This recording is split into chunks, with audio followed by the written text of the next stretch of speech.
my friends. Welcome to my channel. Don't forget to like, share, subscribe, and press the bell icon.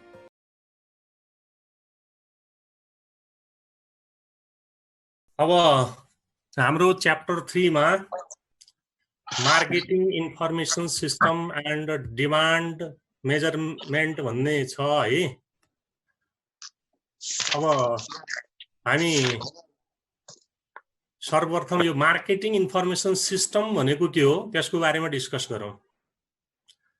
Marketing information system, information भनेको के त? इन्फर्मेसनलाई हामी कसरी बुझ्छौँ? यसको सिलेबस छ है। सिलेबसमा यसमा चाहिँ यो च्याप्टरमा हामीले पढ्ने कुरो marketing information system and it's component, marketing research area and process, market demand and it's measurement, methods of estimating current and future market demand, practice of marketing information system in Nepal.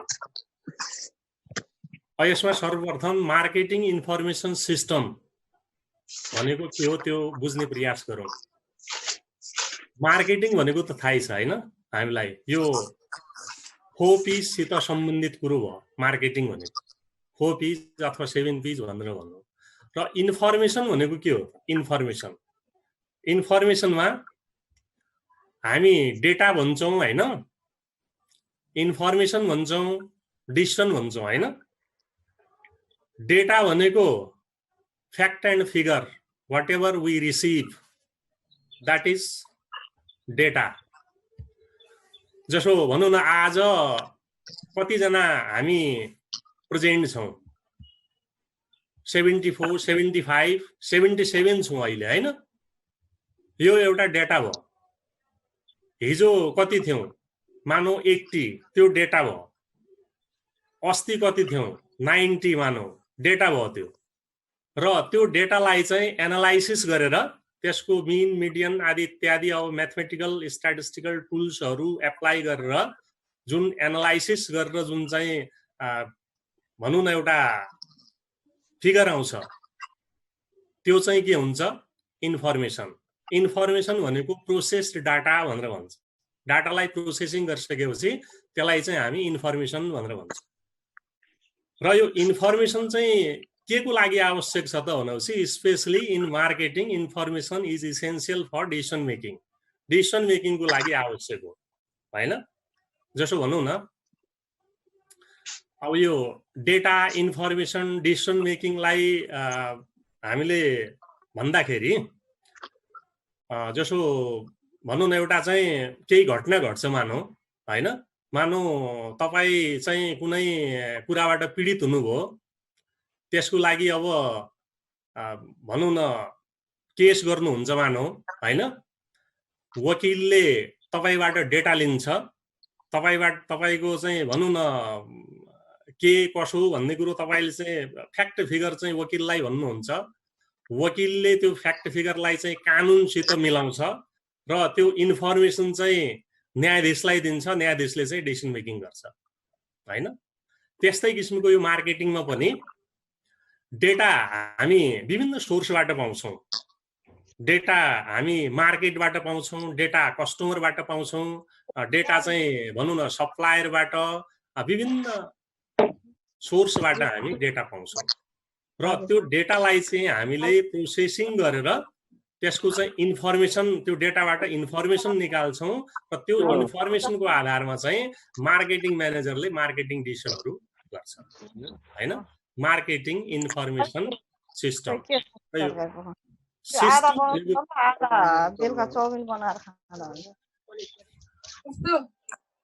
ल sir हजुर admit गरिदिनु न सबैले।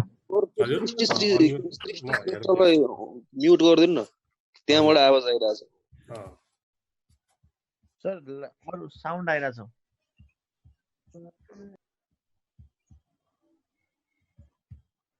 Sir के त्यो chowmein खाने भन्दै बसिरहेछ सर, त्यहाँ पुरै साउन्ड।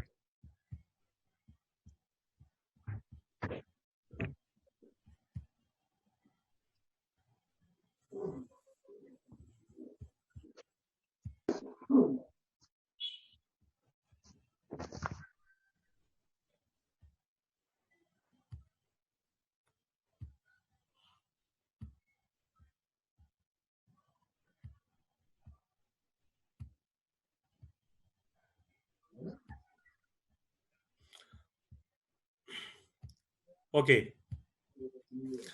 अब हामीले मार्केटिङ इन्फर्मेसन भनेको के हो, मार्केटिङ इन्फर्मेसन चाहिँ के को लागि आवश्यक छ भन्ने कुरो भन्यो हैन। मार्केटिङ इन्फर्मेसन मार्केटबाट जुन चाहिँ डेटा आउँछ त्यो डेटालाई चाहिँ प्रोसेसिङ गरिसकेपछि जुन चाहिँ हामी पाउँछौँ त्यो चाहिँ के हो त, मार्केटिङ इन्फर्मेसन हो। त्यो मार्केटिङ इन्फर्मेसन चाहिँ मार्केटिङ डिसिसन मेकिङको लागि आवश्यक छ भनेर भन्यो हैन। र यो सिस्टम भनेको के त भनेपछि सिस्टम एउटा चाहिँ सिस्टममा के हुन्छ, इनपुट प्रोसेसिङ आउटपुट। सिस्टममा र मेटेरियल्सहरू अथवा चाहिँ मार्केटिङ इन्फर्मेसन सिस्टममा डेटा इनपुट हुन्छ, डेटालाई चाहिँ प्रोसेसिङ गरेपछि त्यो चाहिँ डेटा प्रोसेसिङ प्रक्रिया इन्फर्मेसन चाहिँ प्रोसेसिङ भयो र आउटपुट भनेको के हो त भनेपछि इन्फर्मेसन अथवा चाहिँ डिसिसन मेकिङको लागि चाहिने आधारहरू चाहिँ आउटपुट हो। र मार्केटिङ इन्फर्मेसन सिस्टम चाहिने मार्केटिङ डिसिसन मेकिङको लागि अथवा चाहिँ मार्केटलाई चाहिँ प्रभावकारी बनाउनको लागि अथवा चाहिँ बिजनेस अर्गनाइजेसनको गोल एचिभमेन्ट सेल्स म्याक्सिमाइजेसनको लागि अथवा चाहिँ सेल्सलाई चाहिँ इफेक्टिभ बनाउनको लागि चाहिँ यो मार्केटिङ इन्फर्मेसन चाहिँ आवश्यक छ। र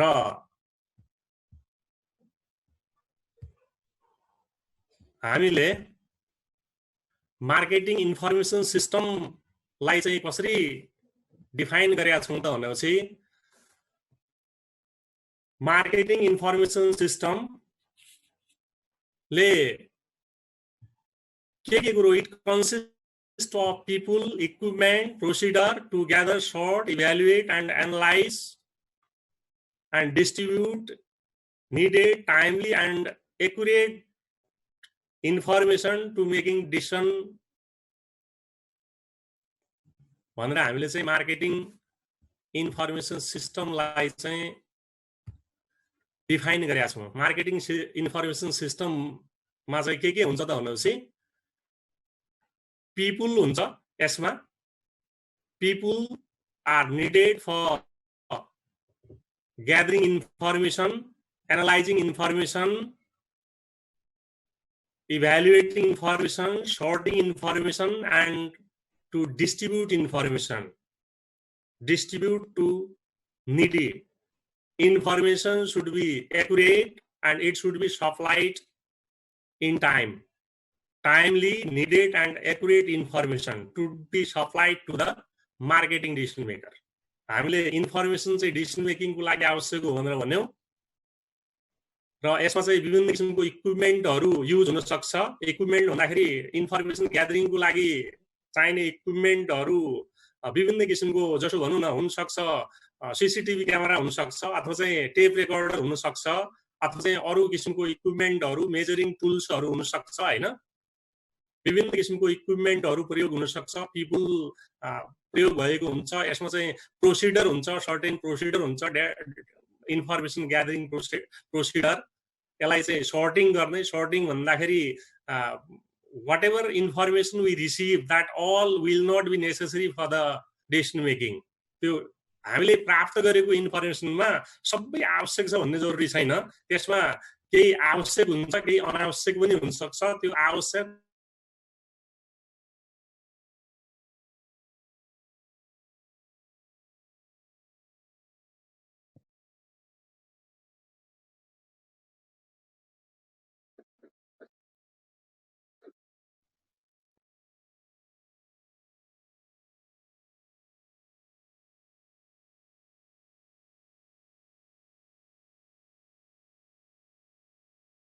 हेलो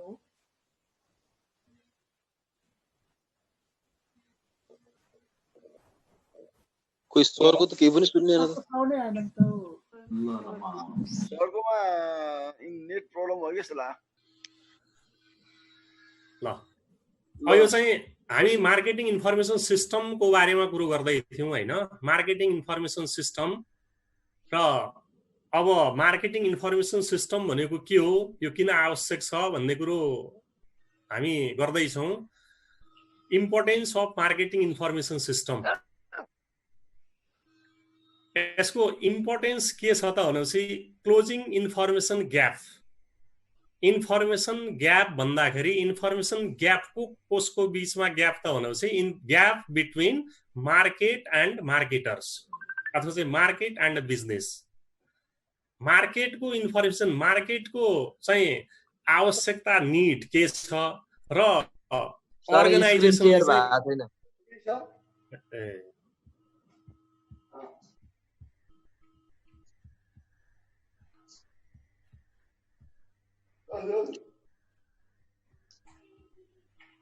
सुन्दाखेरि यहाँ क्लास यहाँ सञ्चालन गर्दैछ क्लास सञ्चालन गर्दै होइन एमबिएस अनि बिबिएस पनि छ। अब भोलिदेखि त अब बिबिएस सेकेन्ड फर्स्ट सबै आयो। सर म्युट गरिदिनु न अरु सबैलाई। सर आयो हजुर आयो सर। त्यही भएर यहाँ बसिराख्नु पर्ने अहिले एमबिएस 8:30 बजे बिबिएसलाई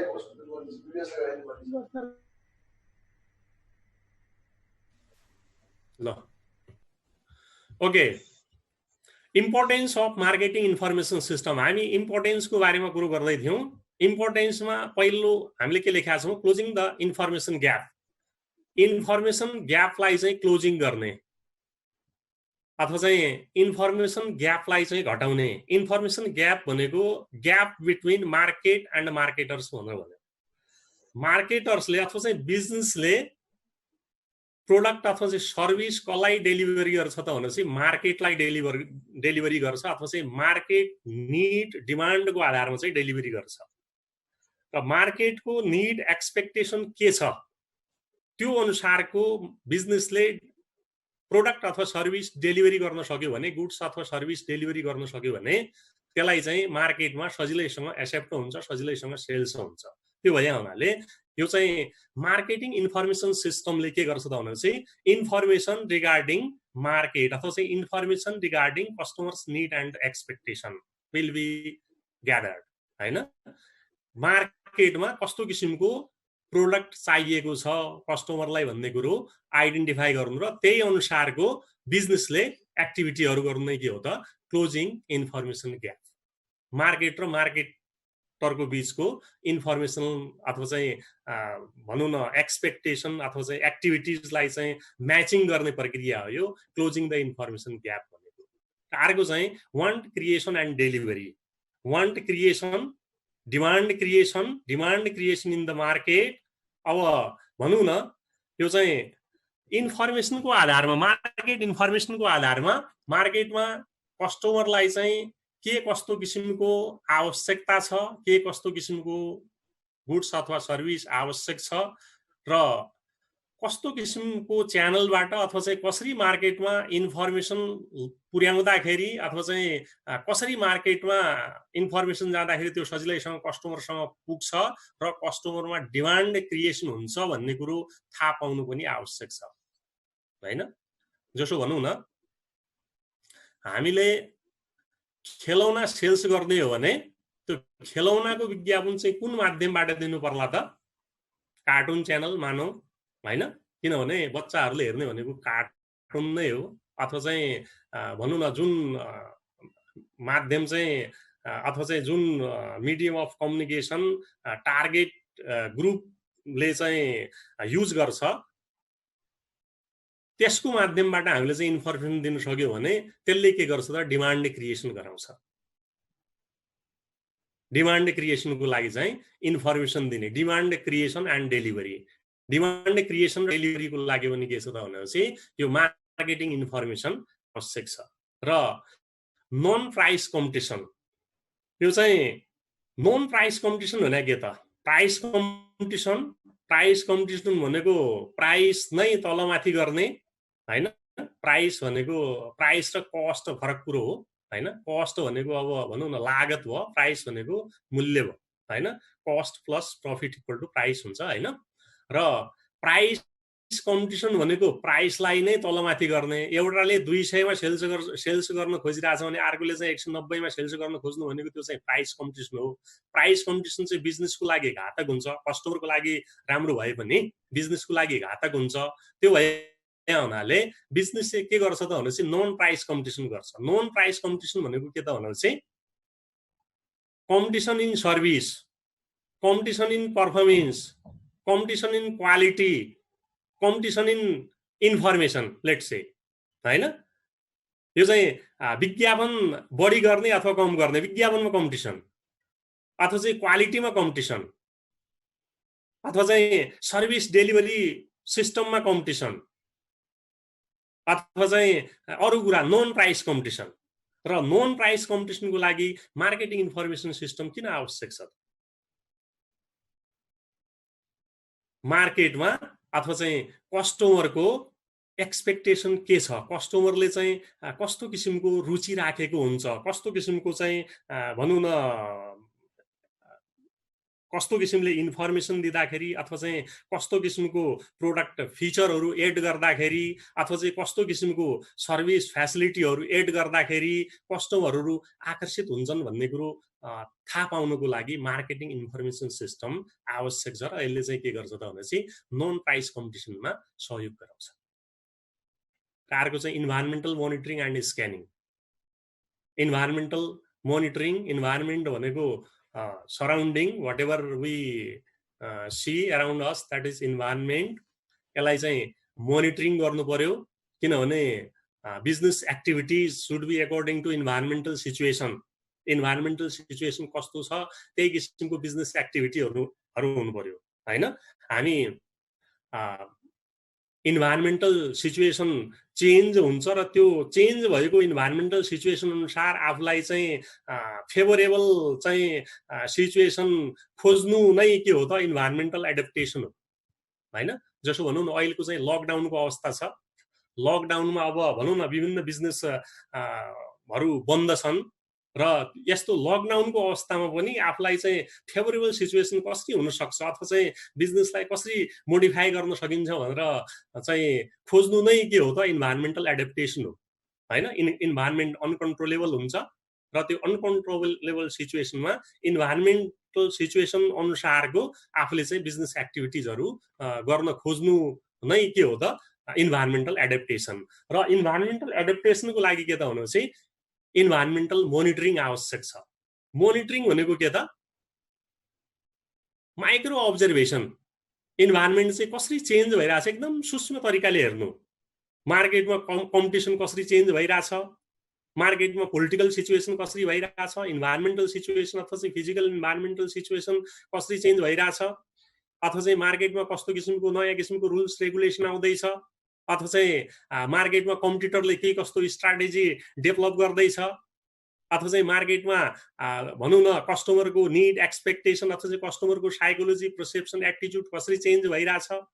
इन्भाइरोमेन्टलाई मोनिटरिङ गर्नको लागि र स्क्यानिङ गर्नको लागि पनि के छ त भनेपछि मार्केटिङ इन्फर्मेसन सिस्टम आवश्यक छ। मार्केटिङ इन्फर्मेसन सिस्टमले के इन्फर्मेसन दिन्छ त भनेपछि मार्केटमा कस्तो किसिमको चेन्जेसहरू आइरहेछ, मार्केटमा आउने डे टु डे चेन्जेसहरूलाई चाहिँ मार्केटिङ इन्फर्मेसन सिस्टमले बिजनेसलाई सप्लाई गर्छ र त्यही अनुसारले चाहिँ बिजनेसले आफ्नो एक्टिभिटिजहरू कन्डक्ट गरेर एडप्टेसन, इन्भाइरोमेन्टल एडप्टेसन गर्छ। र अर्को हामीले के लेखेका छौँ त भनेपछि मार्केटिङ प्लानिङ। प्लानिङ भनेको के त भनेपछि थिङ्किङ बिफोर डुइङ अथवा चाहिँ designing future course of action, अथवा चाहिँ प्लानिङ के हुन्छ त भनेपछि प्लानिङ फ्युचरको लागि हुन्छ। र मार्केटिङ प्लानिङ भनेको के त भनेपछि भोलिको दिनमा अथवा चाहिँ फ्युचरमा इन्भाइरोमेन्टल सिचुएसन कस्तो हुन्छ, कस्तो चेन्जेस आउला र त्यो अनुसारले मार्केटिङ एक्टिभिटिजहरूलाई चाहिँ कसरी अगाडि बढाउने भन्ने फ्युचर प्लानिङ गर्ने प्रक्रिया यो मार्केटिङ प्लानिङ हो। र मार्केटिङ प्लानिङ केमा भर पर्छ त भनेपछि planning depends upon environmental situation. प्लानिङको पहिलो स्टेप नै के हो त इन्भाइरोमेन्टल स्क्यानिङ, हैन? र इन्भाइरोमेन्टल स्क्यानिङको लागि हामीलाई के चाहियो? मार्केटिङ इन्फर्मेसन सिस्टम चाहियो। र यो मार्केटिङ इन्फर्मेसन सिस्टम मार्केटिङ प्लानिङको लागि पनि के छ त आवश्यक छ। र अब अर्को चाहिँ के छ त भनेपछि components of marketing information system. Components marketing information सिस्टममा के कुरोहरू हुन्छ त? के कुरो एलिमेन्ट्सहरू के हो त यसको मार्केटिङ इन्फर्मेसन सिस्टम के कुरो मिलेर बनेको हुन्छ त? मार्केटिङ इन्फर्मेसन सिस्टममा हामीले 4 वटा कम्पोनेन्टहरू लेख्यौं, internal record system, marketing intelligence system and decision support system and marketing research. 4 वटा component, internal record system, marketing intelligence system, decision support system and marketing research. यहाँ इन्टरनल रिकर्ड सिस्टम भन्दाखेरि हाम्रो के त भनेपछि अर्गनाइजेसन भित्र जुन विभिन्न किसिमको रिकर्डहरू हुन्छ त्यसले मार्केटिङ प्लानिङ, मार्केटिङ डिसिजन मेकिङको लागि हामीलाई चाहिँ इन्फर्मेसन दिन्छ। जसो भनौँ न, हामीले सेल्स प्लानिङ गर्नु पर्यो भने sales planning depends upon past sales. विगतमा कति सेल्स भएको थियो, कुन एरियातिर कति सेल्स भएको थियो, अथवा चाहिँ कुन रिजनतिर कति सेल्स भएको थियो, अथवा चाहिँ कुन कन्ट्रीमा कति सेल्स भएको थियो, त्यसको आधारमा सेल्स प्लानिङ होला। त्यो सेल्स प्लानिङ भनौँ न, त्यो इन्फर्मेसन इन्टरनल रिकर्ड सिस्टमले देला हैन। त्यो चाहिँ अर्गनाइजेसन भित्र भएको जुन चाहिँ रिकर्ड हुन्छ त्यसलाई चाहिँ इन्टरनल रिकर्ड सिस्टम भनेर भन्छ। र मार्केटिङ इन्टेलिजेन्स सिस्टममा हामीले भनौँ न विभिन्न किसिमको चाहिँ मार्केट इन्फर्मेसनको लागि विभिन्न किसिमको टुल्सहरू एप्लाई गर्न सक्छौँ, विभिन्न किसिमको एक्टिभिटीहरू गर्न सक्छौँ हैन। यो चाहिँ जुन मार्केटिङ इन्फर्मेसन को लागि हामीले रिसर्च गर्न सक्छौँ हैन, इन्फर्मेसन ग्यादरिङ गर्न सक्छौँ, त्यो चाहिँ मार्केटिङ इन्टेलिजेन्स सिस्टममा आउँछ। र डिसिजन सपोर्ट सिस्टम चाहिँ डिसिजन मेकिङको लागि अब यो चाहिँ विभिन्न किसिमको टुल्स टेक्निक हो यो डिसिजन सपोर्ट सिस्टममा। यसमा चाहिँ यो डाटा ब्याङ्क आदि इत्यादि कुरोहरू आउँछ डिसिजन सपोर्ट सिस्टममा।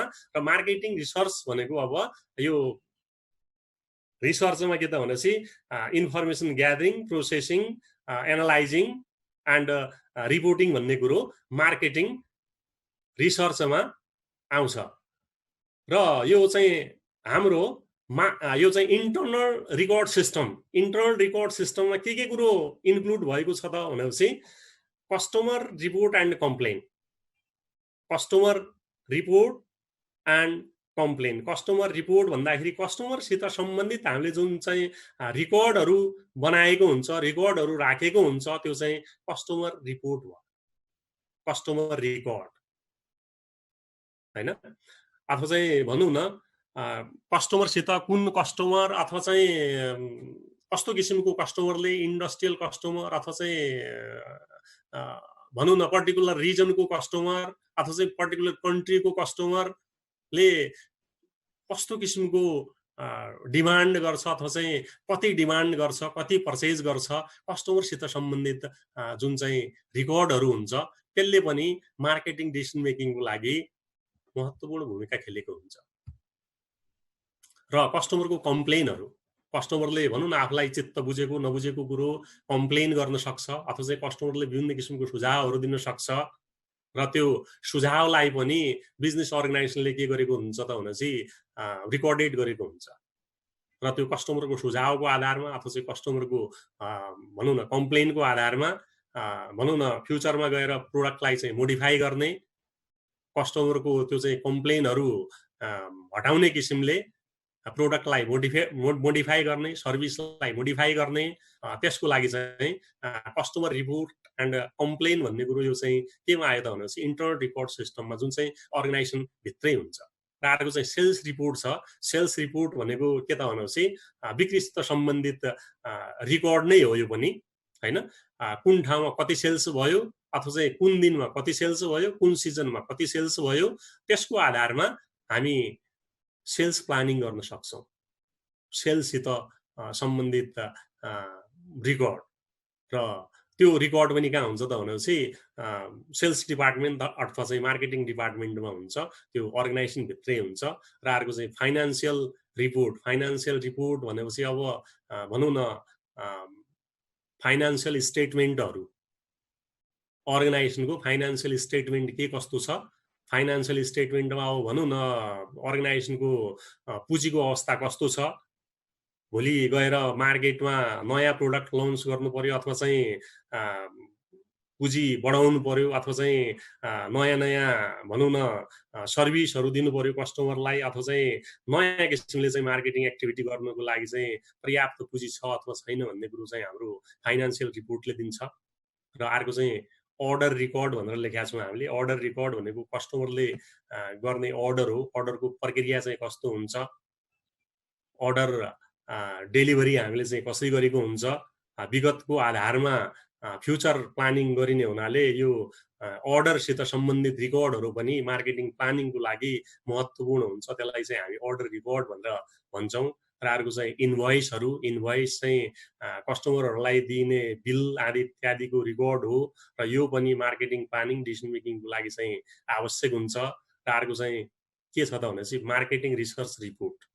मार्केटिङ रिसर्च रिपोर्ट भनेको मार्केटमा गएर रिसर्चको लागि चाहिँ इन्फर्मेसनहरू ग्यादरिङ गर्ने, इन्फर्मेसनलाई चाहिँ एनालाइज गर्ने, कन्क्लुजन निकाल्ने, रिपोर्टिङ गर्ने, त्यो चाहिँ मार्केटिङ रिसर्च रिपोर्ट के छ, त्यो रिपोर्टको आधारमा मार्केटिङ रिसर्चले दिएको कन्क्लुजनको आधारमा मार्केटिङ प्लानिङ आदि इत्यादि गरिने हुनाले मार्केटिङ रिसर्च रिपोर्ट पनि के हो त भनेपछि यो चाहिँ हाम्रो मार्केटिङ इन्फर्मेसन सिस्टमको कम्पोनेन्टको महत्त्वपूर्ण पार्ट इन्टरनल रिकर्ड सिस्टममा यो मार्केटिङ रिसर्च रिपोर्ट पनि आउँछ।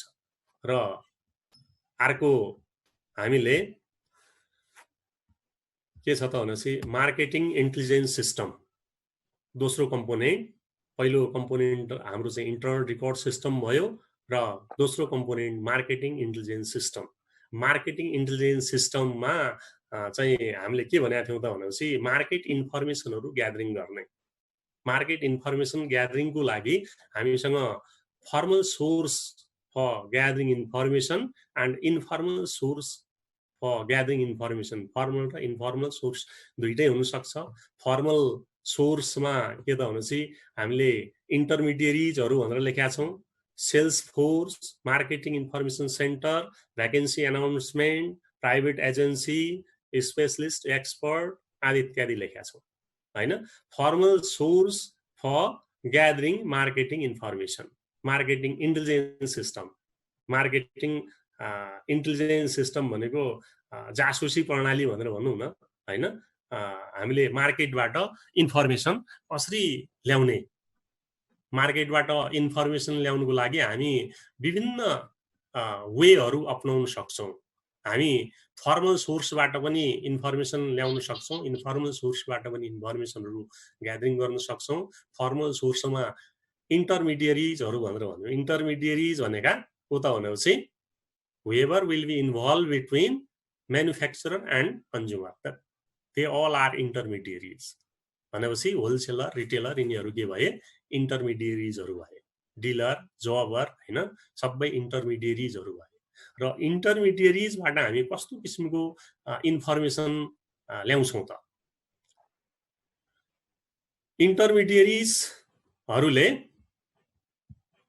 इन्टरमिडिएरिजहरू के हुन्छ त भनेपछि कस्टमरसँग भनौँ न ठोकिएका हुन्छन् इन्टरमिडिएरिजहरू। जस्तो रिटेलर चाहिँ कन्ज्युमरसँग ठोकिएको होला, होलसेलर चाहिँ रिटेलरहरूसँग ठोकिएको होला। र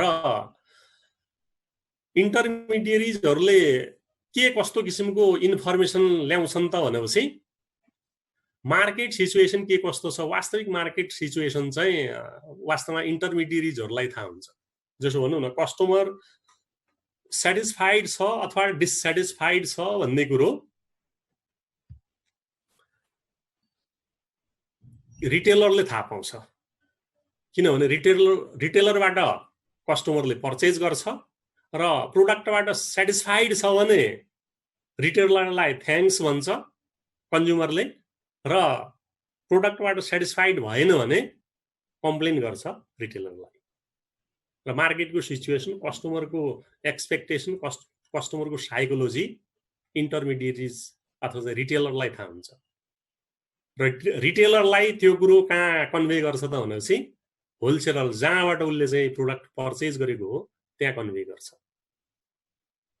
र होलसेलरले म्यानुफ्याक्चररलाई इन्फर्मेसन पुर्याउँछ। त्यो चाहिँ मार्केटिङ इन्फर्मेसन सिस्टमको मार्केटको इन्फर्मेसन ग्यादरिङ गर्नको लागि इन्टरमिडिएरिज एउटा सोर्स हो। र अर्को चाहिँ सेल्स फोर्स भनेर लेख्यौँ। सेल्स फोर्स भनेको के हो त? बिजनेसका सेल्स एजेन्टहरू, सेल्स पर्सनहरू कस्तो किसिमको हुन्छ त भनेपछि सेल्स पर्सनले कन्ज्युमरलाई पर्स्युट गराउँछ, कन्ज्युमरलाई चाहिँ इन्फर्मेसन दिन्छ र कन्ज्युमरबाट डिमान्ड रिसिभ गरेर ल्याउँछ सेल्स फोर्सले। सेल्स फोर्सको के हुन्छ त भने चाहिँ कन्ज्युमरसँग इन्टरेक्सनमा क्लोज कन्ट्याक्टमा हुन्छ र मार्केट सिचुएसन कस्तो छ अथवा चाहिँ कन्ज्युमरको साइकोलोजी, कन्ज्युमरको डिमान्ड, निड, एक्सपेक्टेसन के छ भन्ने कुरो सेल्स फोर्सलाई पनि थाहा हुन्छ र सेल्स फोर्सले चाहिँ त्यो इन्फर्मेसन चाहिँ कहाँ पुर्याउँछ त भनेपछि बिजनेसलाई पुर्याउँछ। बिजनेसले त्यही अनुसारले मार्केटिङ प्लानिङहरू गर्न सक्छ। सेल्स फोर्स पनि अर्को मार्केटिङ इन्टेलिजेन्स सिस्टमको एउटा सोर्स भयो र marketing information centre. Marketing information centre भनेको एक किसिमको हामीले प्राइभेट एजेन्सीज भनेर लेखेका छौँ। Private agencies, marketing information centre अथवा चाहिँ भनौँ न मार्केटको इन्फर्मेसनहरू ग्यादरिङ हुने अथवा चाहिँ मार्केटसित सम्बन्धित इन्फर्मेसनहरू ग्यादरिङ गर्ने, रिसर्च गर्ने सेन्टरहरू अथवा चाहिँ मार्केटमा के कस्तो किसिमको गतिविधि भइराखेको छ त्यो आइडेन्टिफाई गर्ने सेन्टरहरू मार्केटिङ इन्फर्मेसन सेन्टर। तिनीहरूले पनि मार्केटिङको बारेमा इन्फर्मेसन हामीलाई अथवा चाहिँ बिजनेसलाई पुर्याउन सक्छ। र अर्को चाहिँ भ्याकेन्सी एनाउन्समेन्ट भनेर भन्यौँ होइन। भ्याकेन्सी एनाउन्समेन्टमा हामीले भनौँ न अथवा चाहिँ बिजनेसले भ्याकेन्सी एनाउन्समेन्ट गर्छ। भ्याकेन्सी एनाउन्समेन्ट गरेपछि त्यो भ्याकेन्सीको लागि अथवा चाहिँ त्यो पोस्टको लागि एप्लाई गर्न मार्केटबाट, लेबर मार्केटबाट पनि मान्छे आउन सक्छ अथवा चाहिँ अरू कम्पिटिटर अर्गनाइजेसनबाट पनि आउन सक्छ। र भ्याकेन्सी एनाउन्समेन्ट हुँदाखेरि अब त्यहाँ अब विभिन्न किसिमको प्रक्रिया होला, त्यसमा चाहिँ इन्टरभ्यू आदि इत्यादि होला। इन्टरभ्यूमा भनौँ न एप्लिकेन्ट्सहरूलाई विभिन्न किसिमको क्वेसन सोधिन्छ। विभिन्न किसिमको क्वेसन सोद्धाखेरि भनौँ न मार्केटको सिचुएसन थाहा हुन्छ र कम्पिटिटर्सहरूको सिचुएसन पनि थाहा हुन्छ। भ्याकेन्सी एनाउन्समेन्टले पनि के गर्छ त भनेपछि मार्केटिङ इन्फर्मेसन दिन्छ। र अर्को चाहिँ प्राइभेट एजेन्सी भनेर भनेको छौँ। प्राइभेट एजेन्सीमा चाहिँ विभिन्न किसिमको मार्केट रिसर्च गर्ने एजेन्सीहरू हुन सक्छन्। तिनीहरूले फ्रीली मार्केट रिसर्च गरेर त्यो रिसर्चबाट पनि इन्फर्मेसन बिजनेसलाई चाहिँ दिन सक्छ प्राइभेट एजेन्सीले। र स्पेसलिस्ट एक्सपर्टहरू हुन सक्छन्। स्पेसलिस्ट एक्सपर्टहरूबाट पनि हामी मार्केटबाट इन्फर्मेसनहरू ल्याउन सक्छौँ। र अर्को चाहिँ हाम्रो इन्फर्मल सोर्स भनेर भनेको छौँ। इन्फर्मल सोर्समा reading newspaper, magazine, journal and interaction with manager, customer and other concern person भनेर लेख्यौँ होइन। यो इन्फर्मल सोर्समा न्युज पेपरमा विभिन्न किसिमको न्युजहरू, विभिन्न किसिमको भनौँ न मार्केटमा भएको रियल सिचुएसनहरू, मार्केटका गतिविधिहरू अथवा चाहिँ मार्केटमा कस्टमरको सिचुएसन, मार्केटमा भनौँ न कस्टमरको हरेक किसिमको चाहिँ एक्टिभिटीहरू, इन्फर्मेसनहरू हामीले न्युजमा पाउँछौँ। र त्यो न्युज रिडिङ पनि के हुनसक्छ त भनेपछि बिजनेस प्लानिङको लागि अथवा चाहिँ मार्केटिङ प्लानिङको लागि इन्फर्मेसनको महत्त्वपूर्ण सोर्स हुनसक्छ। र म्यागजिनमा पनि विभिन्न किसिमको आर्टिकलहरू, विभिन्न किसिमको इन्फर्मेसनहरू हुनसक्छ म्यागजिन, जर्नलहरूमा। र त्यो विभिन्न किसिमको चाहिँ आर्टिकलहरूले पनि के दिन्छ त मार्केटको सिचुएसन, मार्केट इन्फर्मेसन बिजनेसलाई दिन सक्छ, जो चाहिँ बिजनेस प्लानिङको लागि, मार्केटिङ प्लानिङको लागि एउटा महत्त्वपूर्ण सोर्स हुन जान्छ। र अर्को चाहिँ हामीले के लेख्यौँ त भनेपछि इन्ट्रेक्सन विथ म्यानेजर। म्यानेजरसँगको इन्ट्रेक्सन। म्यानेजर भनेका विभिन्न लेभलका म्यानेजर, अर्गनाइजेसनका म्यानेजरहरू, lower level manager, middle level manager, top level manager र विभिन्न लेभलको म्यानेजरहरूसँग इन्ट्रेक्सन गर्दाखेरि अथवा चाहिँ विभिन्न लेभलको म्यानेजरले पनि के गरे हुन्छ त भनेपछि बिजनेस इन्फर्मेसनहरू रिसिभ गरिराखेको हुन्छ अथवा चाहिँ बिजनेससित सम्बन्धित अथवा चाहिँ मार्केटसित सम्बन्धित इन्फर्मेसनहरू ग्यादरिङ गरेको हुन्छ म्यानेजरहरूले। म्यानेजरसँगको इन्ट्रेक्सनबाट पनि यो चाहिँ बिजनेस प्लानिङको लागि, मार्केटिङ प्लानिङको लागि महत्त्वपूर्ण इन्फर्मेसनहरू पाउन सक्छ। र इन्टरेक्सन विथ कस्टमर, कस्टमरसँगको इन्टरेक्सन, कस्टमर भनेका कन्ज्युमर अथवा चाहिँ भनौँ न रिसेलर सबै कस्टमर भए। कस्टमर भनेपछि कस्टमर होलसेलर पनि कस्टमर, रिटेलर पनि कस्टमर, कन्ज्युमर पनि कस्टमर र कस्टमरहरू नै के हुन्छ त भनेपछि मार्केट सिचुएसनसँग प्रत्यक्ष सम्पर्कमा रहेका हुन्छन् र मार्केटको विभिन्न किसिमको इन्फर्मेसनहरू कस्टमरहरूसँग हुन्छ र कस्टमरसँग इन्फर्मेसन, कस्टमरसँगको इन्टरेक्सनले पनि मार्केट इन्फर्मेसन, मार्केटसित सम्बन्धित जानकारीहरू हामी ग्यादरिङ गर्न सक्छौँ। र अदर कन्सर्न पर्सन भनेर भन्यौँ, विभिन्न किसिमको मान्छेहरू सम्बन्धित, मार्केटसित सम्बन्धित व्यक्तिहरूसँगको इन्टरेक्सनबाट पनि हामी मार्केटसित सम्बन्धित इन्फर्मेसनहरू ग्यादरिङ गर्न सक्छौँ। र यिनीहरू चाहिँ के भयो त मार्केटिङ इन्टेलिजेन्स सिस्टमको फर्मल र इन्फर्मल सोर्स, मार्केटिङ इन्फर्मेसन ग्यादरिङको लागि भएका फर्मल र इन्फर्मल सोर्सहरू। अर्को चाहिँ के छ त भनेपछि डिसिजन सपोर्ट सिस्टम, हाम्रो third component of marketing information system decision support system. यो decision support system marketing information ग्यादरिङसँग सम्बन्धित नभएर यो चाहिँ मार्केटिङ इन्फर्मेसन एनालाइसिससँग अथवा चाहिँ डेटा एनालाइसिससँग सम्बन्धित कुरो हो यो डिसिजन सपोर्ट सिस्टम, जसले चाहिँ डिसिजन मेकिङमा सपोर्ट गर्छ, हेल्प गर्छ। अब यसमा चाहिँ डाटा ब्याङ्क, स्ट्याटिस्टिकल ब्याङ्क र मोडल ब्याङ्क भनेर लेखेका छौँ हामीले। डेटा ब्याङ्क भनेको स्टोर्ड इन्फर्मेसन भनेर भन्छौँ। अर्गनाइजेसनसँग इन्फर्मेसन हुन्छ, जसो सेल्स डेटा हुनसक्छ अथवा चाहिँ इन्भोइसहरू जुन चाहिँ हामीले भनौँ न अर्गनाइजेसनले स्टोर गरेर राखेको हुन्छ, मार्केटसित सम्बन्धित डेटाहरू जुन चाहिँ अर्गनाइजेसनले स्टोर गरेर राखेको हुन्छ, त्यो चाहिँ के हो त डेटा ब्याङ्क हो। डेटा ब्याङ्क अब भनौँ न कम्प्युटराइज डेटा हुनसक्छ अथवा चाहिँ म्यानुअल पनि हुनसक्छ होइन। अब डेटा ब्याङ्कले के दिन्छ त भनेपछि डेटाहरू दिन्छ इन्फर्मेसन को लागि। भनौँ न डेटा भनेको फ्याक्ट एन्ड फिगर, र मेटेरियल भनेर भनौँ न डेटा भनेको होइन। त्यो चाहिँ डेटा स्टोर गरिरहेको हुन्छ, त्यो स्टोर्ड डेटालाई चाहिँ हामी के भन्छौँ डेटा ब्याङ्क भनेर भन्छौँ। र अर्को चाहिँ स्ट्याटिस्टिकल ब्याङ्क भनेको यो चाहिँ के हो statistical tools and technique which is necessary for analysing data.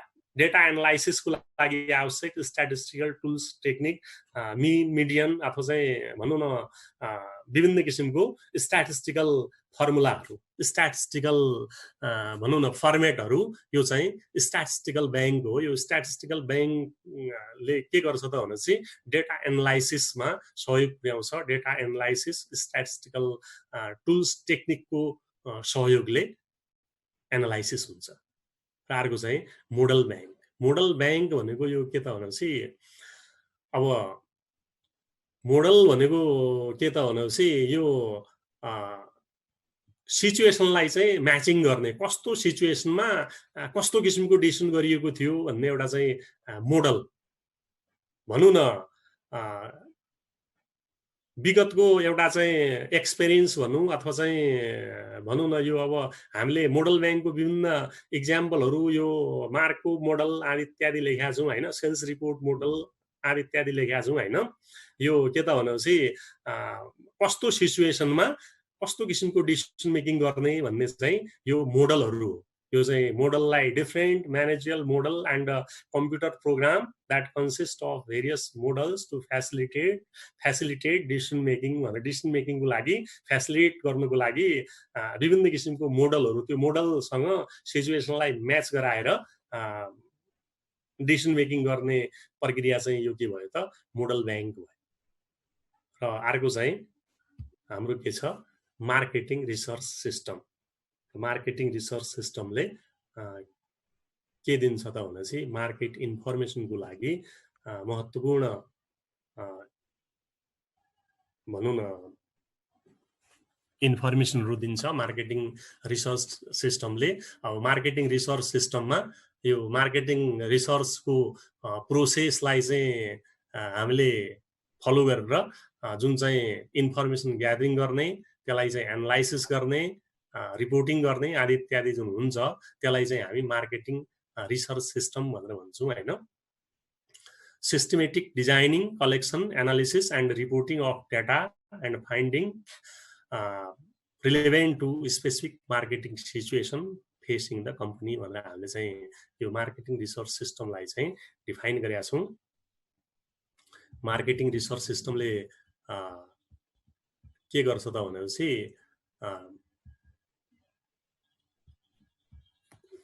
Market इन्फर्मेसनलाई चाहिँ ग्यादरिङ गर्ने, त्यसलाई एनालाइसिस गर्ने र त्यो चाहिँ नै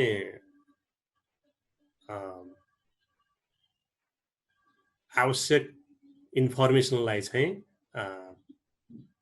भनौँ न कन्सर्न पिपुल पार्टीसँग पुर्याउने काम गर्छ मार्केटिङ रिसर्च सिस्टमले। र अर्को हाम्रो के छ area of marketing research.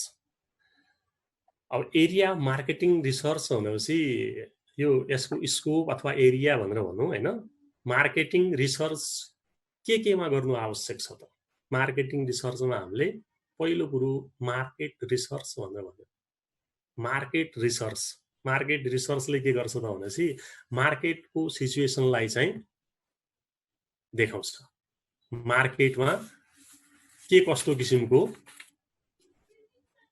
Situation छ अथवा चाहिँ मार्केट कसरी अगाडि बढिरहेछ, मार्केटमा कम्पिटिसन कस्तो किसिमको छ, मार्केटमा टेक्नोलोजी कस्तो किसिमको छ, मार्केटमा भनौँ न अहिलेको कस्टमरको चाहिँ एक्सपेक्टेसन के छ भनेर मार्केटको बारेमा रिसर्च गर्ने, मार्केटको सिचुएसनको बारेमा रिसर्च गर्ने चाहिँ के हो मार्केट रिसर्च।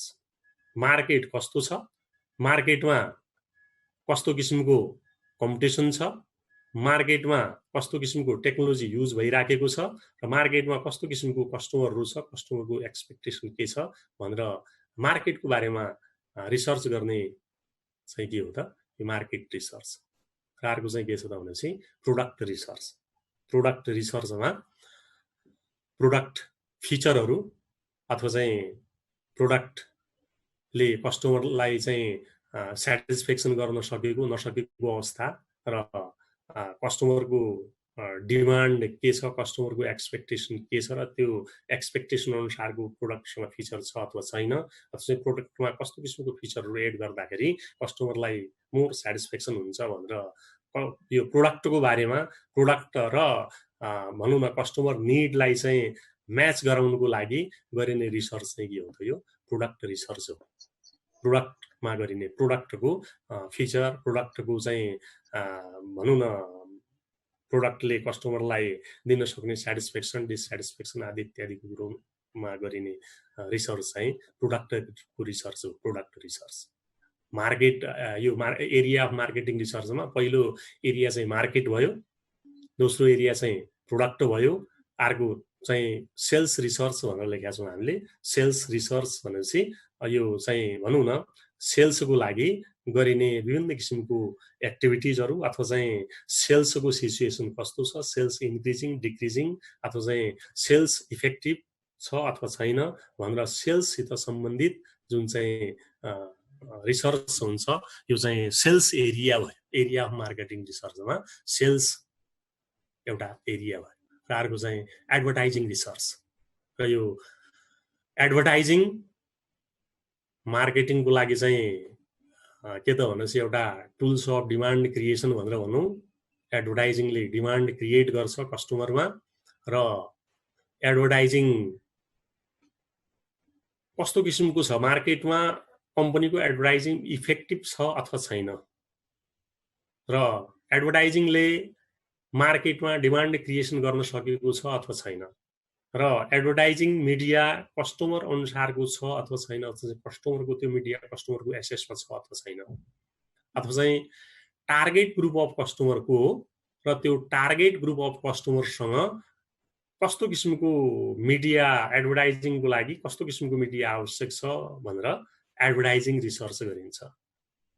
अथवा चाहिँ एडभर्टाइजिङ डिजाइन चाहिँ कस्तो गर्ने, एडभर्टाइजिङ कसरी डिजाइनिङ गर्दाखेरि त्यो चाहिँ कस्टमरको मन छुने हुन्छ अथवा चाहिँ कस्टमरलाई चाहिँ आकर्षित गर्न सफल हुन्छ भनेर एडभर्टाइजिङ रिसर्च गरिन्छ। र अर्को चाहिँ हामीले के लेखेका छौँ त भनेपछि प्राइसिङ रिसर्च। प्राइसिङ पनि सेल्सको लागि महत्त्वपूर्ण कुरो हो र प्राइसिङ भनेपछि अब प्राइसिङमा कस्ट प्लस त हुने नै भयो र कतिपय सिचुएसन के हुन्छ भनेपछि कस्तो त्यो प्राइस नै के हुन्छ त भनेपछि मार्केटमा कस्टमरलाई आकर्षित गर्नको लागि महत्त्वपूर्ण टुल हुन जान्छ प्राइसिङ नै। जसो भनौँ न अब कम्पिटिटरको प्राइस अनुसारले प्राइसिङ गर्ने अथवा त्योभन्दा कम गर्ने बढी गर्ने अथवा चाहिँ कस्तो किसिमको चाहिँ स्ट्राटेजी अपनाउने अथवा चाहिँ मार्केटमा कम्पिटिसन छैन मोनोपोली सिचुएसन छ भने कस्तो किसिमको प्राइसिङ गर्ने के गर्ने भन्ने कुरो यो चाहिँ प्राइसिङ रिसर्च हो। र प्राइसिङ कहिलेकाहीँ के हुन्छ भने प्राइसिङ सस्तो लो प्राइसिङ गर्दा पनि सेल्स नहुने स्थिति आउन सक्छ अथवा चाहिँ लो प्राइसले नै पनि सेल्स हुने स्थिति आउन सक्छ। त्यो मार्केटमा कस्टमरको सिचुएसन अथवा चाहिँ कस्टमरको साइकोलोजी पनि महत्त्वपूर्ण कुरो हो।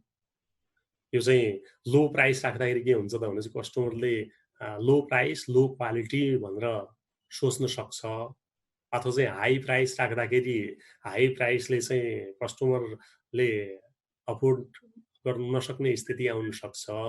त्यो भए हुनाले प्राइसिङ कसरी गर्दाखेरि कस्टमरको लागि उपयुक्त हुन्छ भनेर आइडेन्टिफाई गर्ने प्रक्रिया अथवा चाहिँ कस्टमरको लागि कस्तो किसिमको प्राइसिङ उपयुक्त हुन्छ भनेर हेर्ने प्रक्रिया चाहिँ के हो त यो प्राइसिङ रिसर्च। प्राइससित सम्बन्धित इन्फर्मेसनहरू कस्तो किसिमको प्राइसिङ गर्दाखेरि मार्केट एक्टिभिटीहरू इफेक्टिभ हुन्छन् भन्ने यो प्राइसिङ रिसर्च हो। र अर्को चाहिँ हामीले के लेख्यौँ डिस्ट्रिब्युसन रिसर्च भनेर लेख्यौँ। र डिस्ट्रिब्युसन भनेको के हो त भनेपछि delivering product from point of production two point of consumption. एक ठाउँमा प्रोडक्ट उत्पादन हुन्छ र त्यो प्रोडक्ट चाहिँ विभिन्न ठाउँमा कन्ज्युम हुन्छ। पोइन्ट अफ प्रोडक्सनबाट पोइन्ट अफ कन्ज्युमसनसम्म पुर्याउने प्रक्रिया चाहिँ डिस्ट्रिब्युसन हो।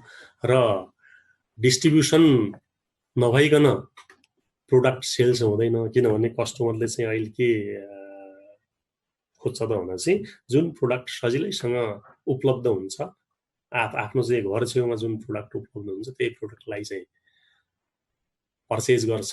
त्यो भए हुनाले यो डिस्ट्रिब्युसन रिसर्चले चाहिँ के कुरो आइडेन्टिफाई गर्छ त भनेपछि प्रोडक्टलाई चाहिँ मार्केटमा कसरी डिस्ट्रिब्युट गर्दाखेरि इफेक्टिभ हुन्छ। डाइरेक्ट च्यानलबाट डिस्ट्रिब्युट गर्ने अथवा चाहिँ इन्डाइरेक्ट च्यानलबाट डिस्ट्रिब्युट गर्ने यो भनौँ न यो डिस्ट्रिब्युसन कस्तो भन्ने कुरो त्यो प्रोडक्टको नेचरमा पनि भर पर्ने कुरो हुन्छ। कस्टमरको चाहिँ साइकोलोजीमा पनि भर पर्ने कुरो हुन्छ। र डिस्ट्रिब्युसन मार्केटमा प्रोडक्टलाई चाहिँ कसरी डिस्ट्रिब्युट गर्दाखेरि त्यसलाई चाहिँ कस्टमरले सजिलैसँग एक्सेप्ट गर्छन् भन्ने कुरो फाइन्ड आउट गर्नु आवश्यक हुन्छ। जसो भनौँ न अहिलेको चाहिँ सुपर मार्केटहरू अथवा भनौँ न भाटबाट नि एउटा चाहिँ भनौँ न एक किसिमको वान लेभल डिस्ट्रिब्युसन भनौँ न retailer purchase directly from manufacturer and sells to the consumer होइन मिडलम्यानहरू कम भएको अवस्था त्यसले चाहिँ प्राइस कम गराउँछ भन्ने एउटा मान्यता हो होइन। त्यो भनौँ न कम्पनीको कस्ट घटाउँछ त्यसले। र डिस्ट्रिब्युसनमा मिडलम्यानहरू कम हुँदाखेरि त्यो चाहिँ कस्टमर र बिजनेस दुइटैको लागि फाइदाजनक हुन्छ। र लङ डिस्ट्रिब्युसन च्यानल भयो भने त्यसले कस्ट बढाउँछ भन्ने मान्यता हो। र कहिले के हुन्छ भने जसो चाहिँ भनौँ न हेभी इक्विपमेन्ट्सहरू डाइरेक्ट डिस्ट्रिब्युसनबाट अथवा चाहिँ हाई प्राइस प्रोडक्टहरू डाइरेक्ट डिस्ट्रिब्युसनबाट सम्भव होला सजिलो होला तर लो प्राइस्ड प्रोडक्टहरूको लागि चाहिँ डाइरेक्ट डिस्ट्रिब्युसन त्यति सहज नहोला। त्यो भए हुनाले कस्तो किसिमको अब भनौँ न प्रोडक्टको नेचर कस्तो र मार्केटमा कस्टमरको चाहिँ सिचुएसन कस्तो त्यसको आधारमा डिस्ट्रिब्युसन कस्तो गर्ने भन्ने कुरो डिस्ट्रिब्युसन रिसर्च अथवा चाहिँ प्रोडक्ट डिस्ट्रिब्युसन कहाँ कहाँ गर्ने कुन एरियामा कस्तो किसिमको प्रोडक्ट डिस्ट्रिब्युट गर्ने भन्ने कुरो आइडेन्टिफाई गर्नु पनि डिस्ट्रिब्युसन रिसर्च हो। जसो भनौँ न चाइनाले अब विभिन्न किसिमको प्रोडक्टहरू बनाउँछ, high quality, medium quality, low quality, र हाई क्वालिटी चाहिँ अमेरिकन युरोपियन कन्ट्रीतिर र लो क्वालिटी साउथ एसियन कन्ट्रीतिर डिस्ट्रिब्युट गर्छ। त्यो पनि के हो त भनेपछि कस्तो ठाउँमा कस्तो प्रोडक्ट सप्लाई गर्ने भन्ने त्यो पनि एउटा के हो डिस्ट्रिब्युसन रिसर्चले दिएको रिपोर्ट हो हैन। डिस्ट्रिब्युसनसित सम्बन्धित गरिने रिसर्च चाहिँ के भयो, डिस्ट्रिब्युसन रिसर्च। यो चाहिँ डिस्ट्रिब्युसन एरिया भयो, रिसर्चको एरिया। र अर्को चाहिँ research on business environment and CSR, corporate social responsibility. अब बिजनेस इन्भाइरोमेन्टसित सम्बन्धित रिसर्च, बिजनेस इन्भाइरोमेन्ट कस्तो छ, बिजनेस इन्भाइरोमेन्टमा बिजनेससित सम्बन्धित स्टेक होल्डर्सहरूले चाहिँ बिजनेसलाई कसरी इन्फ्लुएन्स गर्छ, कसरी प्रभावित गर्छ भन्ने कुरो आइडेन्टिफाई गर्नु, यो चाहिँ इन्भाइरोमेन्टसित सम्बन्धित रिसर्च हो। बिजनेस इन्भाइरोमेन्टको विभिन्न कम्पोनेन्ट्सहरू, यो चाहिँ भनौँ न इन्टर्नल इन्भाइरोमेन्ट, एक्सटर्नल इन्भाइरोमेन्ट भनेर भन्छौँ हैन। बिजनेस इन्भाइरोमेन्टमा भनौँ न इन्टर्नल कम्पोनेन्टहरूले पनि बिजनेसलाई चाहिँ असर गरेको हुन्छ। इन्टर्नल कम्पोनेन्टहरू के कस्तो छ, म्याक्रो माइक्रो भनेर भनौँ हैन। र एक्सटर्नल कम्पोनेन्ट्समा जुन हामी पेस्ट भनेर पढ्छौँ त्यो चाहिँ के कस्तो छ, political situation, socio cultural situation, technological अथवा चाहिँ भनौँ न लिगल सिचुएसन के कस्तो छ, इन्भाइरोमेन्टल सिचुएसन के कस्तो छ, डेमोग्राफिक सिचुएसन के कस्तो छ, त्यसको बारेमा। किनभने बिजनेसको लागि इन्भाइरोमेन्ट नै महत्त्वपूर्ण कुरो हो। इन्भाइरोमेन्ट फेभरेबल भयो भने बिजनेस सक्सेस हुन्छ, र अनफेभरेबल भयो भने त्यसले सक्सेस गर्नमा विभिन्न किसिमका हर्डल्सहरू क्रिएट गर्न सक्छ, कठिनाइहरू क्रिएट गर्न सक्छ। त्यो भए हुनाले बिजनेस इन्भाइरोमेन्ट के कस्तो छ भनेर इन्भाइरोमेन्टसित सम्बन्धित कुरो, यो चाहिँ एरिया अफ मार्केटिङ रिसर्चको यो चाहिँ बिजनेस इन्भाइरोमेन्ट। र CSR भनेपछि कर्पोरेट सोशल रेस्पोन्सिबिलिटी, बिजनेस अर्गनाइजेसनले सोसियल वेलफेयर बेनिफिटको लागि गर्नुपर्ने बिजनेसको उत्तरदायित्व, त्यसको सम्बन्धमा पनि रिसर्च गर्नु आवश्यक छ। र यो कर्पोरेट सोशल रेस्पोन्सिबिलिटीले बिजनेसको प्रफिटेबिलिटीमा कस्तो किसिमको इन्फ्लुएन्स क्रिएट गर्न सक्छ अथवा चाहिँ कसरी प्रफिटलाई चाहिँ असर गर्न सक्छ, CSR बिजनेसको लागि कतिको इम्पोर्टेन्ट छ र कस्तो एरियामा CSR आवश्यक छ भनेर CSR को सम्बन्धमा पनि यो चाहिँ मार्केटिङ इन्फर्मेसन सिस्टम अथवा चाहिँ मार्केटिङ रिसर्च गरिन्छ। यो चाहिँ research area on business environment and CSR भयो। र अर्को चाहिँ नि हाम्रो के छ त, प्रोसेस अफ मार्केटिङ रिसर्च। यो चाहिँ प्रोसेस भनेपछि अब यो मार्केटिङ रिसर्चको प्रोसेस यो स्टेप बाई स्टेप गरिने प्रक्रिया हो। मार्केटिङ रिसर्चमा प्रोसेसमा फर्स्ट स्टेप, सेकेन्ड स्टेप भनेर 1 2 3 4 5 भनेर हामीले क्रमशः लेखेका छौँ। र प्रोसेसमा यो स्टेप बाई स्टेप हुन्छ, यो तलमाथि गर्नु हुँदैन भन्ने हाम्रो मान्यता छ। र यो प्रोसेसमा हामीले 5 वटा स्टेप लेख्यौँ। पहिलो स्टेपमा define the problem and research objective, अर्को डेभलपिङ रिसर्च प्लान, अर्को चाहिँ कलेक्ट द इन्फर्मेसन, अर्को चाहिँ एनालाइज द इन्फर्मेसन, अर्को चाहिँ प्रेजेन्ट द फाइन्डिङ। यो चाहिँ हाम्रो प्रोसेस भयो, प्रोसेस अफ मार्केटिङ रिसर्च। अब यसको पहिलो स्टेप के छ त भनेपछि defining problem and research objective. अब यो रिसर्च चाहिँ विशेष गरेर कुनै समस्या समाधानको लागि, कुनै समस्या आयो भने त्यो समस्याको समाधानको लागि रिसर्च गरिन्छ। र त्यो समस्या के हो, प्रब्लम के हो, प्रब्लमलाई डिफाइन गर्नु महत्त्वपूर्ण कुरो हो। प्रब्लम के कारणले चाहिँ समस्या आयो अथवा चाहिँ यो समस्या के छ त भनौँ न, अथवा बिजनेसमा सेल्स डिक्रिज भयो। सेल्स डिक्रिज किन भयो? यो चाहिँ सेल्स डिक्रिज कम गर्नको लागि के गर्ने भन्ने कुरो आइडेन्टिफाई गर्नको लागि के गरिन्छ त मार्केटिङ रिसर्च गरिन्छ। यो चाहिँ यो डिफाइनिङ प्रब्लममा के लेख्यौँ हामीले? Problem well defined is half done. यो रिसर्चमा समस्या आइडेन्टिफाई गर्नु आदि काम फत्ते गर्नु सरह हो भनेर भन्यो।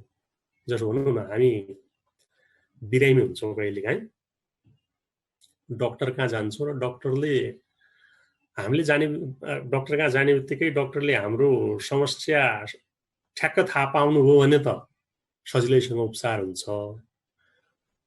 के कारणले बिरामी भयो अथवा चाहिँ हाम्रो टाउको दुख्यो मानौँ, टाउको के कारणले दुख्यो भनेर त्यसको चाहिँ समस्या थाहा पाएन भने विभिन्न किसिमको औषधिहरू दिएर हामी चाहिँ समस्यामा पुग्न सक्छौँ। डक्टरले डायग्नोसिस गरेको जस्तै रिसर्चरले बिजनेस प्रब्लमको डायग्नोसिस गर्छ। के कारणले बिजनेसमा समस्या आयो, के कारणले प्रफिट डिक्रिज भयो, अथवा चाहिँ के कारणले मार्केट सेयर डिक्रिज भयो, मार्केटमा सेल्स के कारणले घट्न थाल्यो, अथवा भनौँ न मार्केट एक्सपान्सनको लागि कस्तो किसिमको एक्टिभिटी गर्नु आवश्यक होला। विभिन्न किसिमको पोजिटिभ समस्या पनि र सम्भावना दुईटैको सम्बन्धमा रिसर्च हुन सक्छ। र रिसर्चमा समस्या पत्ता लगाउनु नै के हो त महत्त्वपूर्ण कुरो हो। पहिलो स्टेप के त भनेपछि defining problem and research objective. रिसर्चको उद्देश्य चाहिँ के त? रिसर्चको अब्जेक्टिभ आइडेन्टिफाई गर्नु र समस्या पत्ता लगाउनु नै यो चाहिँ के भयो, महत्त्वपूर्ण कुरो भयो हैन। र अर्को हामीले दोस्रो स्टेपमा डेभलपिङ रिसर्च प्लान भनेर लेख्यौँ। दोस्रो step, second step of marketing research is developing research plan. Research plan गर्नु पर्यो। रिसर्च चाहिँ कसरी गर्ने, रिसर्चको भनौँ न प्रक्रिया के हुन्छ भनेर यो प्लानिङ गर्ने पुरै रिसर्चमा डाटा कहाँबाट ग्यादरिङ गर्ने, डेटा ग्यादरिङको लागि के कस्तो किसिमको प्रक्रिया अपनाउने, रिसर्च इन्स्ट्रुमेन्टहरू के कस्तो युज गर्ने, स्याम्पलिङ चाहिँ हाम्रो कस्तो होला, कन्ट्याक्ट मेथड के आदि इत्यादिको सम्बन्धमा हामीले गर्ने प्रक्रिया चाहिँ के हो त रिसर्च प्लान।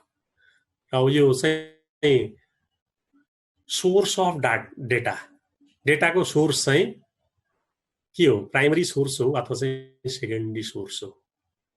मार्केटिङ रिसर्चको लागि चाहिँ हामी कस्तो किसिमको डेटा प्रयोग गर्छौँ? प्राइमरी सोर्स पनि हुनसक्छ। प्राइमरी सोर्स भनेपछि फर्स्ट ह्यान्ड डेटा भयो र सेकेन्डरी भनेपछि पब्लिस्ड डेटा भयो हैन। पब्लिस्ड डेटा अथवा चाहिँ अरू कुनै अर्गनाइजेसनले युज गरेको डेटा युज गर्छौँ अथवा चाहिँ हामी आफै ग्यादरिङ गर्ने हो, आफै फर्स्ट ह्यान्ड डेटा चाहिँ ग्यादरिङ गर्ने हो भन्ने कुरो। पहिलो प्लान चाहिँ डेटा सोर्सको बारेमा प्लानिङ गर्छौँ। र अर्को चाहिँ रिसर्च इन्स्ट्रुमेन्ट। रिसर्च इन्स्ट्रुमेन्टमा डेटा ग्यादरिङको लागि हामी कस्तो किसिमको इन्स्ट्रुमेन्टहरू युज गर्छौँ त? युज हुने इन्स्ट्रुमेन्टहरू विभिन्न किसिमको भनौँ न मेकानिकल टुल्सहरू हुनसक्छ। यसमा क्वेसनायर र अर्को चाहिँ के त भनेपछि मेकानिकल टुल्स। क्वेसनायर भनेपछि एउटा क्वेसनायर डेभलप गरेर विभिन्न किसिमको क्वेसनहरू डेभलप गरेर रेस्पोन्डेन्टहरूबाट हामी रेस्पोन्स ग्यादरिङ गर्छौँ। अथवा मेकानिकल टुल्स, त्यसमा हामी जसो क्यामेरा हुनसक्छ, मेकानिकल टुल्समा क्यामेराबाट फोटो खिचेर ल्याउन सक्छौँ अथवा चाहिँ टेप रेकर्डरबाट भनौँ न विभिन्न किसिमको इन्फर्मेसनहरू रेकर्डिङ गरेर राख्न सक्छौँ, अथवा चाहिँ विभिन्न किसिमको मेजरिङ टुल्स टेक्निकहरू पनि एप्लाई गर्न सक्छौँ हामी हैन। अथवा हुनसक्छ सीसीटीभी क्यामेरा हुनसक्छ, सीसीटीभी क्यामेराले भनौँ न इन्फर्मेसनहरू ग्यादरिङ गरेर राखेको हुनसक्छ, अथवा अन्य विभिन्न किसिमको कम्प्युटर ल्यापटप त्यो चाहिँ डेटा प्रोसेसिङको लागि युज हुने इन्स्ट्रुमेन्ट हामी के युज गर्छौँ भन्ने कुरो हामी यो रिसर्च इन्स्ट्रुमेन्टको प्लानिङ गर्छौँ। रिसर्च इन्स्ट्रुमेन्ट, रिसर्चसँग सम्बन्धित इन्स्ट्रुमेन्टहरू, इन्स्ट्रुमेन्ट भन्दाखेरि सबै हामीले पेन कापी कलम युज गर्छौँ भने त्यो पनि के हो त रिसर्च इन्स्ट्रुमेन्ट, रिसर्चको लागि हामीले युज गरेको इन्स्ट्रुमेन्ट। र त्यसमा हामीले प्रयोग गर्ने विभिन्न किसिमको टुल्स टेक्निकहरू सबै केमा आयो त रिसर्च इन्स्ट्रुमेन्टमा। र त्यो रिसर्च इन्स्ट्रुमेन्टको बारेमा पनि प्लानिङ गर्छौँ। यो चाहिँ डेभलपिङ रिसर्च प्लानमा पहिलो हामीले सोर्स अफ डेटा भनेर सोर्स कुन सोर्सबाट डेटा खोज्छौँ, डेटा ग्यादरिङ गर्छौँ, सोर्सको प्लानिङ गऱ्यौँ। र अर्को चाहिँ रिसर्च इन्स्ट्रुमेन्ट, कस्तो किसिमको इन्स्ट्रुमेन्ट हामी एप्लाई गर्छौँ, के इन्स्ट्रुमेन्ट हामी एप्लाई गर्छौँ भन्ने रिसर्च इन्स्ट्रुमेन्ट। र अर्को हामीले चाहिँ स्याम्पलिङ प्लान भनेर भन्यौँ। स्याम्पलिङ प्लान, अब स्याम्पलिङ भनेको के हो त? स्याम्पलिङ एउटा भनौँ न ठुलो पोखरीबाट एक लोटा पानी झिकेर त्यो पानीमा मिनरलहरू के कस्तो छ भनेर हामी हेर्छौँ, अथवा चाहिँ पानी कतिको चिसो तातो छ भनेर हेर्छौँ। त्यो लोटाको पानी चाहिँ स्याम्पल होइन। र हाम्रो डेटा कलेक्सनको लागि स्याम्पलिङ प्लान के हुन्छ भन्ने कुरो हामी स्याम्पलिङको बारेमा पनि प्लानिङ गर्छौँ। यसमा स्याम्पलिङ युनिट भनेर भन्छौँ। र स्याम्पलिङ युनिट भनेको हु इज द फोकस ग्रुप, हामीले कसबाट इन्फर्मेसन लिने हो त? जसो बिजनेस इन्फर्मेसन हामी इन्टरमिडिएरिजहरूबाट मात्रै लिने हो कि, अथवा चाहिँ कन्ज्युमरहरूबाट मात्रै लिने हो कि, अथवा चाहिँ मार्केटमा भएका जोसुकैबाट लिने हो कि? हु इज द रेस्पोन्डेन्ट, यो चाहिँ स्याम्पलिङ युनिट। र अर्को चाहिँ हामीले स्याम्पलिङ साइज भनेर भनेका छौँ। स्याम्पलिङ साइजमा चाहिँ एउटा स्याम्पलमा कति रेस्पोन्डेन्टलाई चाहिँ हामी सोध्छौँ, अथवा चाहिँ कतिलाई चाहिँ कतिबाट हामी इन्फर्मेसन लिन्छौँ। जसो अघि भनेको पोखरीको पानीबाट एक लोटा पानी लिने हो कि एक गाग्री पानी लिने हो, स्याम्पलिङ साइज चाहिँ कत्रो हुन्छ। र सामान्यतया के हुन्छ भनेपछि जति सानो स्याम्पलिङ साइज भयो एररहरू बढी हुने सम्भावना हुन्छ, र स्याम्पलिङ साइज ठुलो हुँदाखेरि एररहरू कम हुने सम्भावना हुन्छ। स्याम्पलिङ साइज सानो लिँदाखेरि रिसर्च गर्न सजिलो होला, ठुलो हुँदाखेरि रिसर्च चाहिँ अलिकति हामीलाई चाहिँ गाह्रो अप्ठ्यारो भए पनि ठुलो साइजले के गर्छ त एररको सम्भावनालाई चाहिँ घटाउँछ। स्याम्पलिङ साइज र स्याम्पलिङ प्रोसिडर। स्याम्पलिङ प्रोसिडर कस्तो? अब स्याम्पलिङ चाहिँ हामी कसरी लिन्छौँ त? स्याम्पलिङ प्रोसिडरमा जसो भनौँ न मार्केटमा अघि भने जस्तो हामी इन्टरमिडिएरिजहरूबाट मात्रै स्याम्पलिङ लिने हो भने रेन्डमली लिने हो कि, अथवा चाहिँ कसरी लिने हो? अथवा कस्टमरबाट हामीले स्याम्पलिङ कस्टमरलाई चाहिँ कस्टमरबाट इन्फर्मेसन लिने हो भने रेन्डमली लिने कि, जसो भनौँ न कुनै बिजनेसमा आउने कस्टमर 4 जना कस्टमर पछिको एकजनालाई सोध्ने, 5 पछिको एकजनालाई सोध्ने, अथवा चाहिँ कसरी भनौँ न इन्फर्मेसन ग्यादरिङ गर्ने, अथवा चाहिँ रेन्डमली गर्ने कि? यो चाहिँ स्याम्पलिङ प्रोसिडर कस्तो, यसको बारेमा पनि हामी के गर्छौँ त रिसर्च प्लानिङ गर्छौँ, स्याम्पलिङ प्लान। र अर्को चाहिँ कन्ट्याक्ट मेथड। कन्ट्याक्ट मेथडमा हामी रेस्पोन्डेन्टसँग कसरी कन्ट्याक्ट गर्न सक्छौँ, कन्ट्याक्ट गर्ने प्रक्रिया। यो चाहिँ मेलबाट कन्ट्याक्ट गर्ने हो कि, अथवा चाहिँ पर्सनल इन्टरभ्यूबाट कन्ट्याक्ट गर्ने हो कि, अथवा चाहिँ टेलिफोनबाट कन्ट्याक्ट गर्ने हो? यो रेस्पोन्डेन्टलाई चाहिँ भनौँ न मेलबाट मेल इमेल हैन बाट पनि हामी कन्ट्याक्ट गर्न सक्छौँ। इमेलबाट पनि हामी चाहिँ के त भनेपछि रेस्पोन्डेन्टको रेस्पोन्सलाई चाहिँ लिन सक्छौँ, भ्यूहरूलाई चाहिँ लिन सक्छौँ, अथवा चाहिँ पर्सनल कन्ट्याक्टबाट पर्सनल इन्टरभ्यूबाट फेस टु फेस कन्ट्याक्टबाट पनि हामी रेस्पोन्डेन्टका भ्यूहरू लिन सक्छौँ र टेलिफोनबाट पनि हामी रेस्पोन्डेन्टसँग कन्ट्याक्टमा जान सक्छौँ।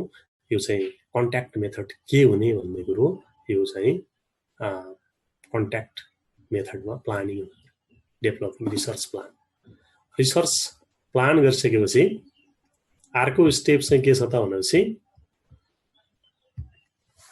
कलेक्ट द इन्फर्मेसन ग्यादरिङ गर्ने। अब यो चाहिँ रिसर्चको लागि रिसर्चमा हामीले के गर्यौँ त भनेपछि रिसर्च प्लानिङमा भनौँ न कस्तो किसिमको इन्स्ट्रुमेन्ट कसरी चाहिँ कन्ट्याक्ट गर्ने भनेर प्लानिङ बनाइसकेपछि अब भनौँ न इन्फर्मेसन कसरी कलेक्सन गर्ने भन्ने कुरो गर्छौँ।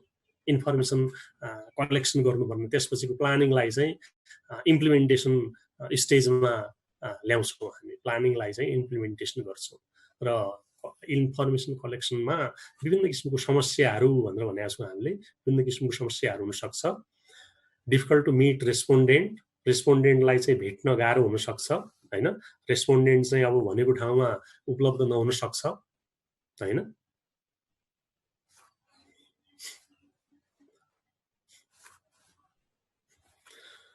रेस्पोन्डेन्ट चाहिँ भनौँ न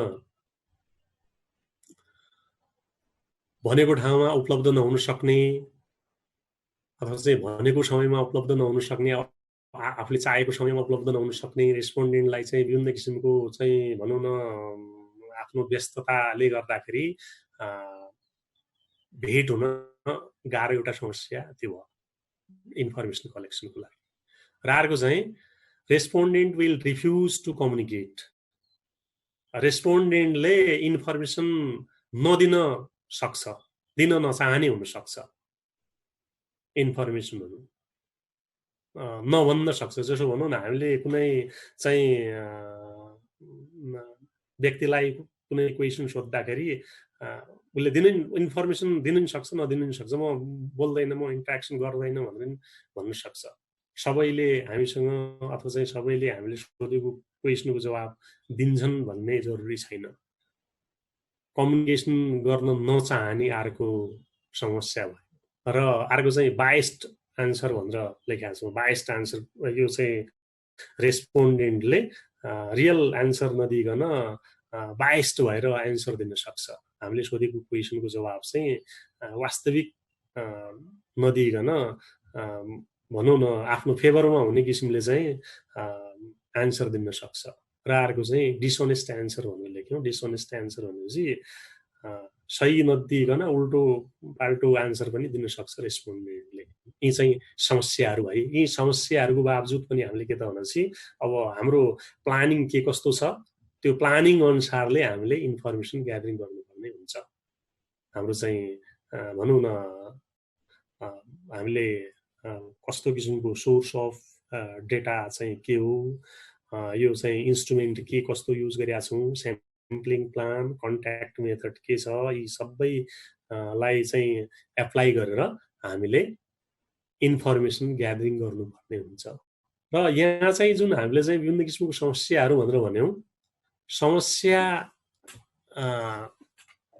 को कारणले गर्दाखेरि जसो बायस्ड आन्सर, डिसअनेस्ट आन्सर भनेर लेख्यौँ नि, यो कारणले गर्दाखेरि रिसर्चले दिएको रिपोर्ट चाहिँ कहिलेकाहीँ फेल खान पनि सक्छ। रिसर्चले जुन चाहिँ रिपोर्ट तयार गरेको हुन्छ त्यो रिपोर्ट चाहिँ वास्तविक हो र त्यो रिसर्चले दिएको चाहिँ भनौँ न रिपोर्टले बिजनेस चाहिँ सक्सेस हुन्छ भन्ने ग्यारेन्टी छैन। किनभने विभिन्न कारणले गर्दाखेरि भनौँ न फ्याक्ट इन्फर्मेसन नभइकन कहिलेकाहीँ चाहिँ फेक इन्फर्मेसनहरू आउन सक्छ, आएको हुन्छ। र त्यो कारणले गर्दाखेरि रिसर्चले दिएको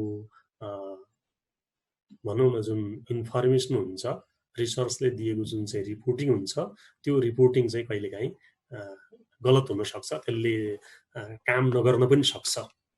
त्यो कारण के त भनेपछि यो इन्फर्मेसन ग्यादरिङमा जुन आउने समस्याहरू छन्, ती समस्याको कारणले गर्दाखेरि त्यो हुन्छ। र अर्को चाहिँ हामीले एनालाइज द इन्फर्मेसन भनेर भन्यौँ होइन। एनालाइज द इन्फर्मेसन एनालाइसिसमा हामीले स्ट्याटिस्टिकल टुल्स र युज अफ कम्प्युटर भनेर लेख्यौँ। इन्फर्मेसन एनालाइसिसको लागि हामीले चाहिँ नै के त भनेपछि स्ट्याटिस्टिकल टुल्सहरू युज गर्छौँ होइन।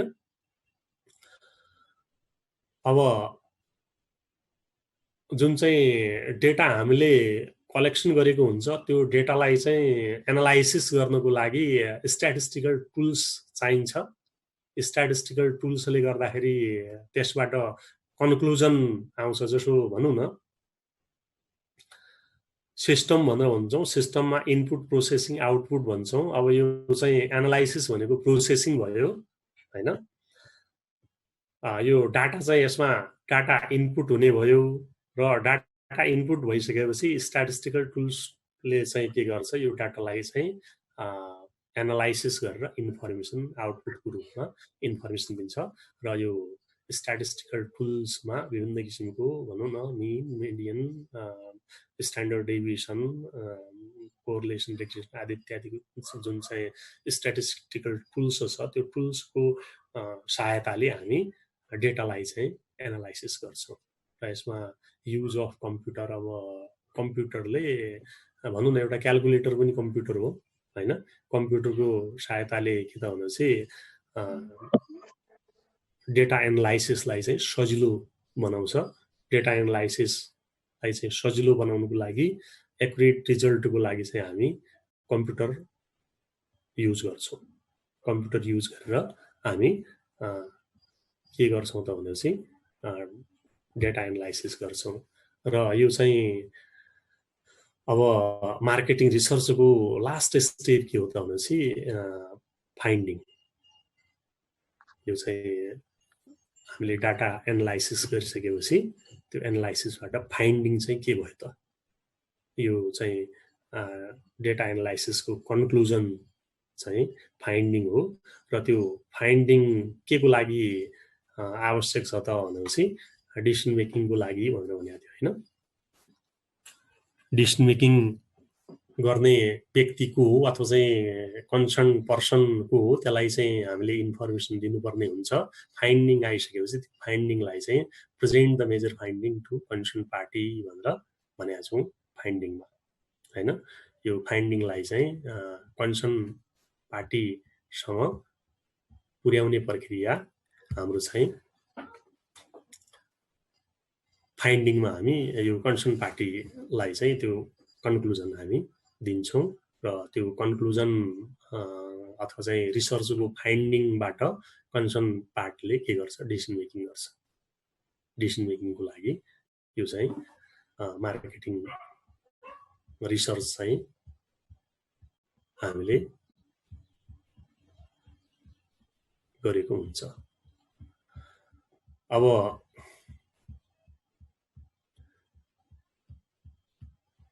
यो चाहिँ हाम्रो यो marketing process of marketing research हो, मार्केटिङ रिसर्चको प्रक्रिया। अब यसपछि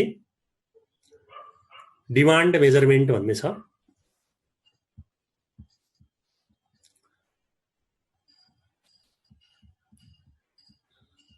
के छ त, यहाँसम्म केही समस्या छ कि तपाईहरुलाई? डिमान्ड मेजरमेन्ट भन्ने कुरो अब अर्को क्लासमा पढौँला। हुन्छ सर। ल, ध्यान दिएर सुनिदिनु भएकोमा सबैलाई धन्यवाद। Thanks for watching. Don't forget to like, share, subscribe, and press the bell icon.